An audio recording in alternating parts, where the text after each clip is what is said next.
Saudi আরবে ভিসার মেয়াদ শেষ, তাহলে এখনই সতর্ক হন, কারণ এবার অবৈধ অবস্থানকারীদের বিরুদ্ধে কঠোর বার্তা দিয়েছে দেশটির সরকার।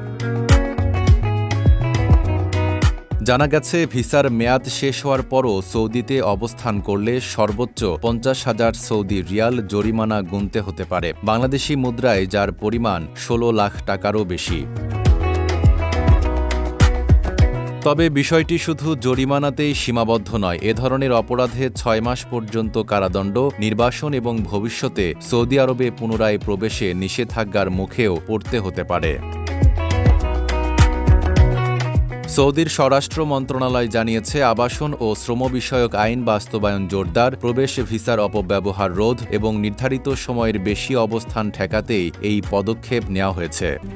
RICL TMX, যুগের পর যুগ স্থাপনা থাকে মজবুত। এদিকে নাগরিক ও বাসিন্দাদেরও সন্দেহজনক আইন লঙ্ঘনের তথ্য কর্তৃপক্ষকে জানাতে আহ্বান জানানো হয়েছে। এজন্য 24 ঘণ্টার হটলাইন চালু থাকবে। মক্কা, মদিনা, রিয়াদ ও পূর্বাঞ্চলে 911 নম্বরে আর অন্য সব অঞ্চলে 999 নম্বরে ফোন করে তথ্য দেওয়া যাবে। মন্ত্রণালয় জানিয়েছে, নিরাপত্তা কার্যক্রম জোরদার, শ্রমবাজার সুরক্ষা এবং আইন লঙ্ঘনের ঘটনা কমাতেই এই ব্যবস্থা কার্যকর করা হয়েছে। Desk report, Dhaka post.